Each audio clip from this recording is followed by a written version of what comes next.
He sat alone at the chess table in Washington Square Park, a German Shepherd puppy, only 7 months old, waiting for a man who would never return. People walked past, some shaking their heads, others laughing, but no one stopped. His paws rested on the board like he was guarding a game already lost. I just grabbed a coffee from the cart near the fountain and was cutting through the park on my usual midday walk when I saw him. At first, I thought he belonged to someone, maybe a street performer or one of the older men who hang out here playing blitz chess. But no, he wasn't tethered. No bowl, no human in sight. He was still. So still, it didn't feel right, like someone had pressed pause on him. A pigeon landed on the edge of the chessboard, pecking at crumbs left behind. The puppy didn't react, not even a blink. His eyes just stayed fixed on the empty bench across from him. I don't know why that hit me so hard. Maybe because I'm a writer and I overanalyze everything. Or maybe because that look of waiting, I recognized it. Some teenage boys passed by, laughing a little too loud, one of them saying, "Yo, he looks like he's waiting for his opponent." They thought it was funny. Maybe if I hadn't been watching so closely, I would have laughed too. But I didn't. I stood there longer than I meant to, just watching. And he didn't move. His black and tan coat was dirty around the edges, a little matted near his legs. His ears stood tall, proud, but there was something hollow in his posture, like his body was trying to stay strong while his spirit was slowly giving up. A woman with a stroller slowed down. Her toddler pointed at him, smiling, but the woman pulled the kid's hand away. "No, honey, he's dirty. We don't touch strays." Stray, that word, like it meant he didn't matter anymore, like he was something to avoid. I stepped closer, not too close, just enough to see if he'd flinch or growl or even look at me. He didn't, just kept staring across the board, like that side still belonged to someone. Someone who should have been there. Someone he hadn't stopped waiting for. I don't know how long I stood there. Time got weird. People kept passing by, phones, coffees, conversations, but that pup never moved, never even glanced around. Just waited. My name's Daniel Morris. I'm 42. I live 2 blocks from the park. I've walked through here hundreds of times, but I've never seen anything that cracked me open like that puppy did. And the worst part? I didn't do anything. I just walked away. But I kept looking back. The next day, I came back earlier than usual. Late morning, sun high over the trees, benches starting to fill. I told myself I was just taking a different route, clearing my head before a deadline. But really, I wanted to see if he was still there. He was. Same spot, same chess table, same posture. The only thing different was a black crow perched on one of the pawns. It cawed once, loud and sharp, but the puppy didn't react, not even a twitch of his ears. That shook me. Most dogs would have barked, chased it, something. But this German Shepherd puppy, he looked like he was made of stone. I eased down onto a nearby bench, pretended to check my email, but I was watching him. Everyone was. Not in a kind way. In that uncomfortable, curious way people stare at something they wish someone else would handle. A man in a baseball cap walked by, glanced at him, and muttered, "Someone needs to call animal control." A woman beside him whispered, "He's been here all week. It's sad." Then an older man, thin, weathered, with a newspaper tucked under his arm, sat down beside me like he knew exactly what I was doing. "You seen him before?" he asked, not taking his eyes off the puppy. I nodded slowly. He leaned forward. "That's Aster. His owner used to come here every morning. Old guy. Played chess with the tourists, fed the birds, had a stool and everything." "What happened?" I asked, even though I already felt the answer forming in my gut. "Heart gave out," the man said, tapping his chest. "Right there on that bench. Paramedics came, but it was too late. Aster's been back every day since." I didn't say anything, just swallowed hard. "He used to play too, you know," the man added. "The old guy taught him to push the pieces with his nose. Tourists loved it, thought it was a trick. But it wasn't. That pup's smart, real smart." My throat tightened. Aster wasn't waiting for food or shelter. He was waiting for him, for someone who wasn't coming back. And what cut deeper, the fact that everyone knew and still no one took him home. "He just sits there?" I asked. "Every day, morning till evening, rain or shine, waiting."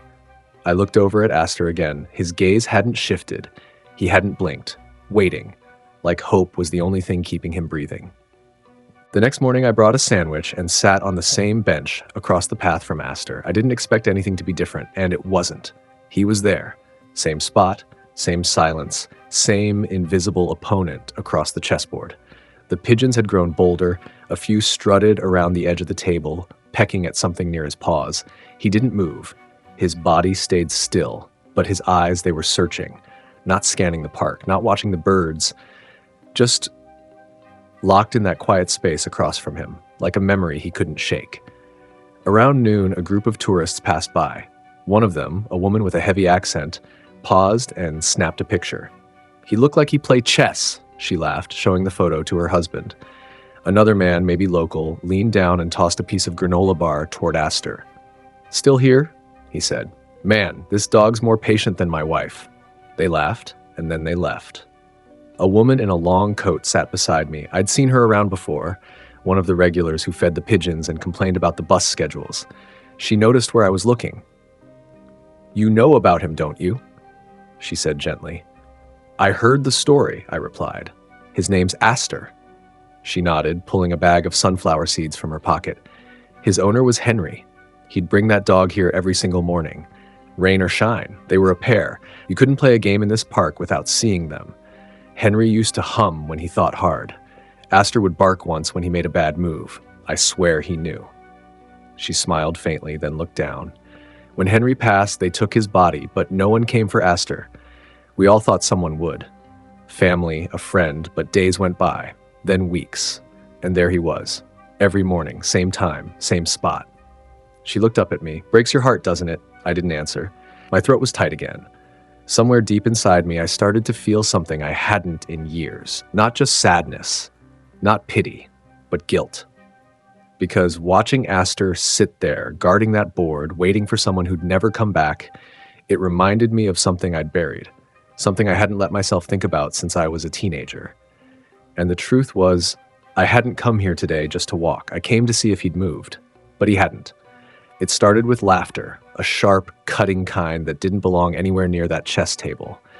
I turned just in time to see a group of NYU students pointing at Aster. One of them snapped a photo. Another tossed an empty coffee cup toward the bench. It bounced off the side and rolled under the table. "Yo, he's still here?" one of them said, laughing like it was a joke only they were in on. "Is he waiting for his next match or what?" Aster didn't move. He didn't even blink. Another kid walked a little closer, waving his arms. "Go on, Mutt. Shoo! Scram!" He clapped loudly, trying to startle him. The German Shepherd puppy just looked up once, then turned back to the board, unbothered, or maybe too broken to react. I stood up, heart racing. I didn't even know why. Maybe it was the way the kid's voice hit the air, too sharp, too smug, or maybe because no one else said anything. "Hey," I said, stepping forward. "Back off." The student blinked at me like I'd just spoken a foreign language. "What's your problem, man?" "He's not hurting anyone," I said. "Just leave him alone." Aster still didn't move. They laughed it off and walked away, muttering something about crazy dog people. Across the path, a mother tugged her little boy away as he reached toward Aster. "Don't touch that dog," she snapped. "He's dirty. Dirty." That word again, like he was trash. I stood there for a moment, fists clenched, the sun hot on my back, the whole park moving around me like nothing had happened, like it was just another afternoon. But for Aster, it wasn't just another day. It was another day without. Another day people walked past and didn't see the weight in his silence. Another day he guarded that game like it still mattered. I sat back down across from him. No phone, no distraction, just the two of us. And for a long time, we just sat there. Him, watching the ghost of someone he'd loved. And me, realizing I'd never stop doing the same. That night, I couldn't sleep. I kept thinking about his eyes, how they never really looked at me, only through me. Like I was just another body in the crowd, not the one he was waiting for. By morning, I'd made up my mind. I walked down to Petco on Broadway and paced the aisles longer than I cared to admit. Picked out a stainless steel bowl, a leash, red, the sturdy kind with a padded handle, a bag of soft kibble for sensitive stomachs, a fleece blanket, and a collapsible water dish. The cashier gave me a half smile. "New puppy?" "Something like that," I said. It was early afternoon when I returned to Washington Square Park. The sun broke through thin clouds, and the square buzzed with musicians, joggers, students eating bagels on benches. And there he was, still guarding his side of the board, still waiting. I set everything down a few feet away, Nothing too close. I didn't want to scare him. Unfolded the blanket onto the grass, filled the bowl with water, and opened the bag of food. The scent must have hit him because his ears twitched, and he finally turned his head toward me. Our eyes met. Not for long. Just enough. He didn't come forward, didn't wag his tail, but he looked. I took that as a yes, so I backed off, sat nearby, and waited. After a few minutes, he rose, slow, hesitant, and walked over. Not to me, to the food. He sniffed it, nudged the bowl, and took one cautious bite. Then another. I held my breath. He ate like he didn't trust it, like each bite might vanish if he wasn't careful. When he finished, he lapped a bit of water, turned away, and walked back to the chess table. Sat down. Same place. Same posture. Like none of it had happened. Like my kindness hadn't reached wherever he was still holding on to. I watched as he placed his front paws back on the edge of the board. His eyes scanned the bench across from him, hopeful, then still. He wasn't done waiting. And somehow I understood. Because feeding him didn't mean I'd earned his trust. He wasn't hungry for food. He was hungry for the man who used to sit across from him. The next day, I didn't bring food. I brought time. I filled my thermos with coffee, tucked a notebook under my arm, and walked down to the park like I had a meeting to attend. Because, in a way, I did. Aster was already there. Of course he was. Back at his station like clockwork, paws resting on the edge of the board, gaze locked on the ghost of a man no one else could see. I didn't approach him. Not at first. I took the same bench as before, set my notebook on my lap, and just existed near him. There was a sort of rhythm to it. He would glance left when someone passed too close. Look up when a car honked in the distance, but he never turned to me. Still, something was shifting. When I stood to stretch my legs, he didn't flinch. When a squirrel darted under the table, he didn't chase it, but he followed it with his eyes. That was new. Then I tried something different. I brought the water bowl and set it closer, just a few feet from the chessboard this time.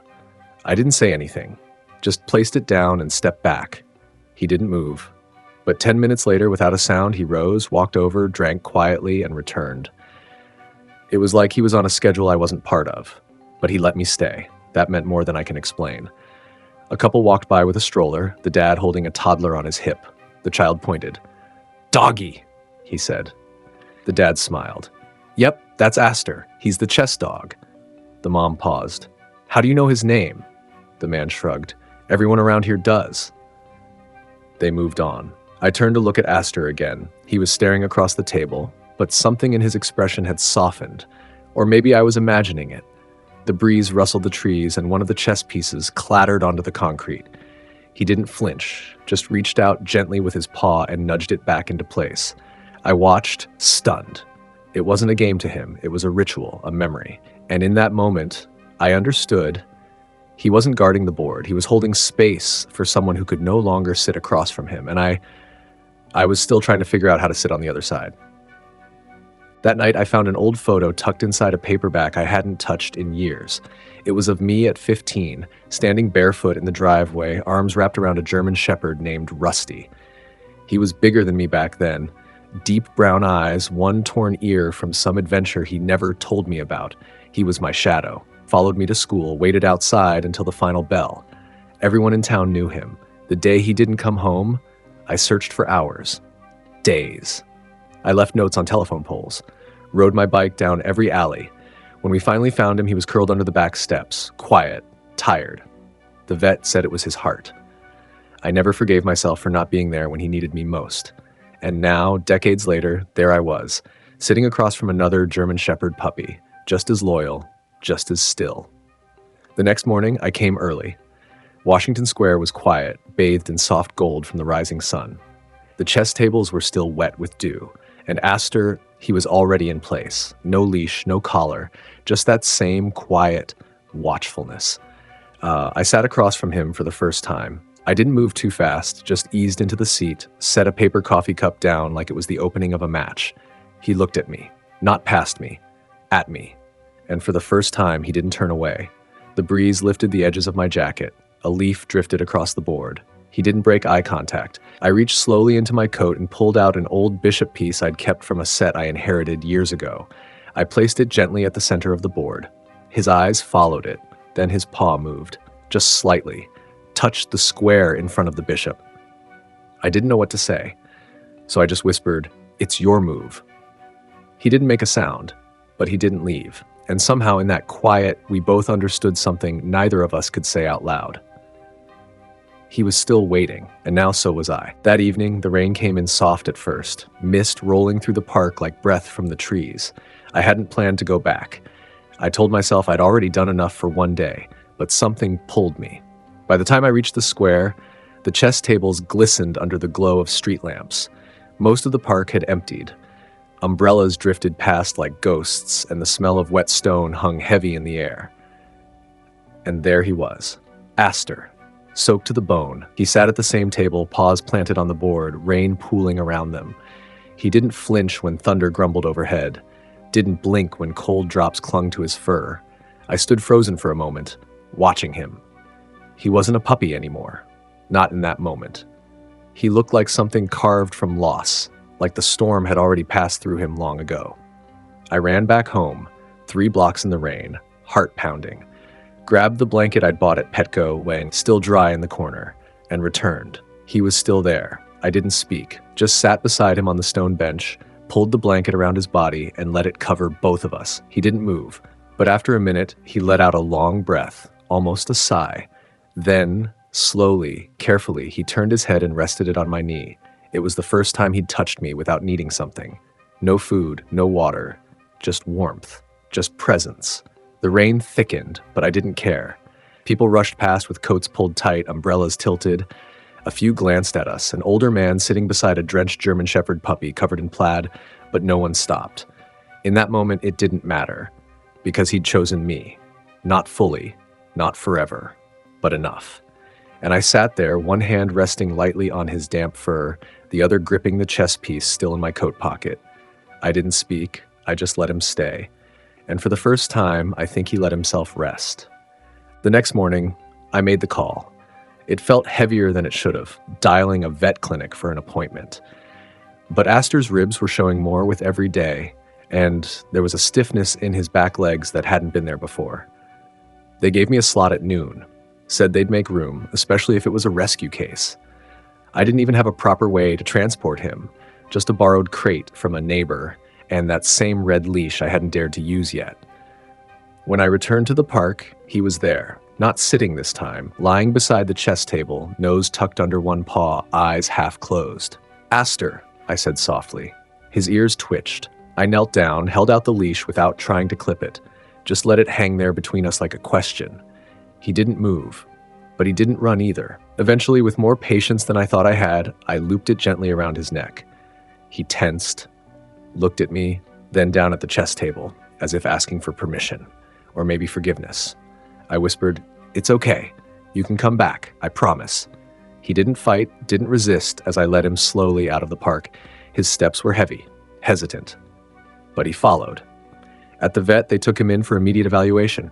I sat in the waiting room pretending to read a 3-month-old magazine, heart lodged somewhere behind my ribs.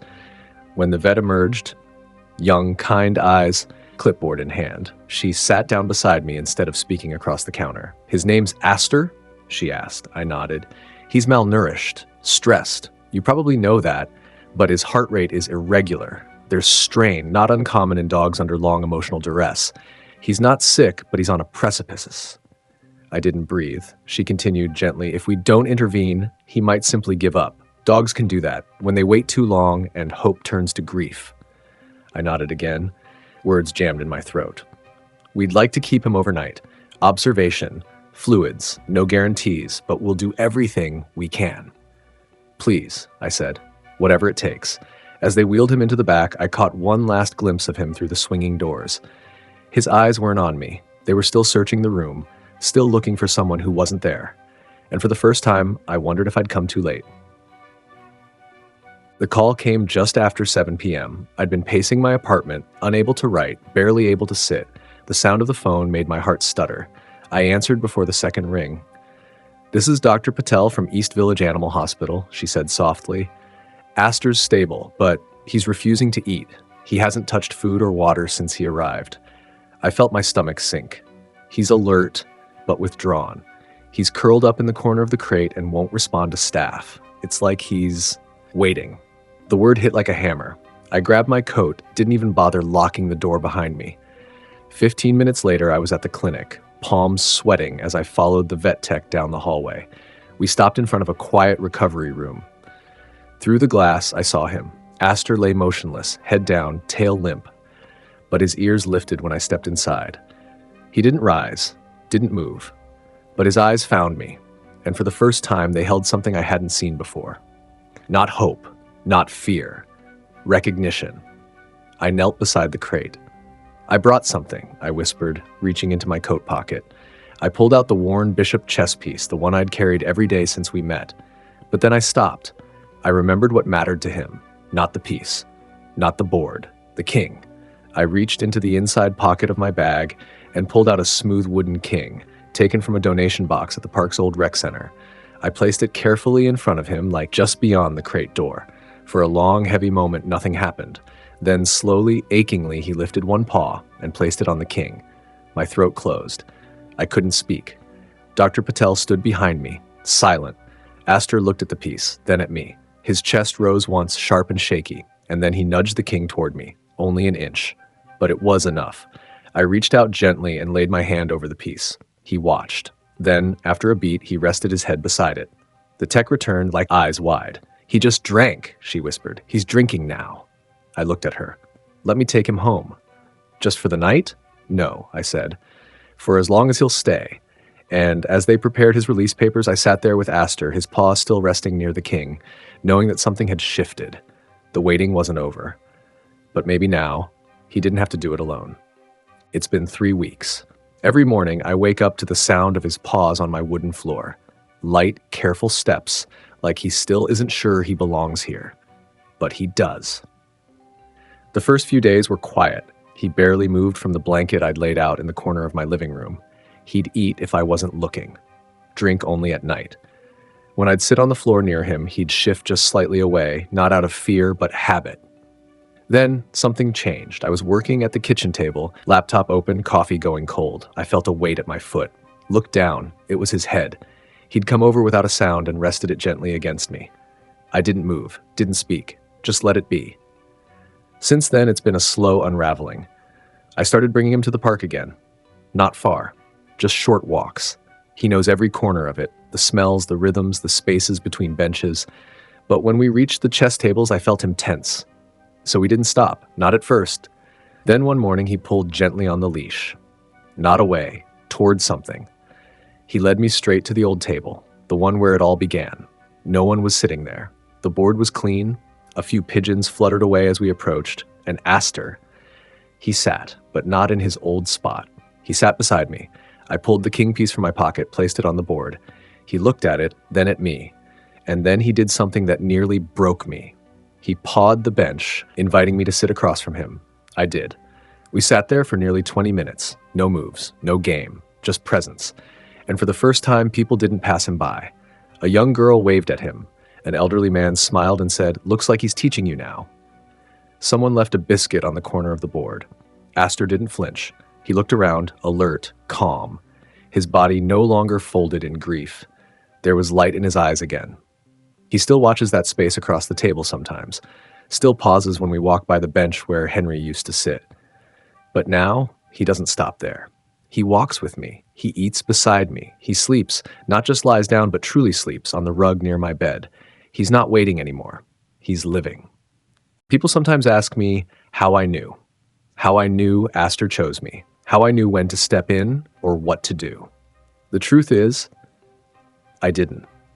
I wasn't a professional rescuer. I wasn't part of a shelter or a nonprofit.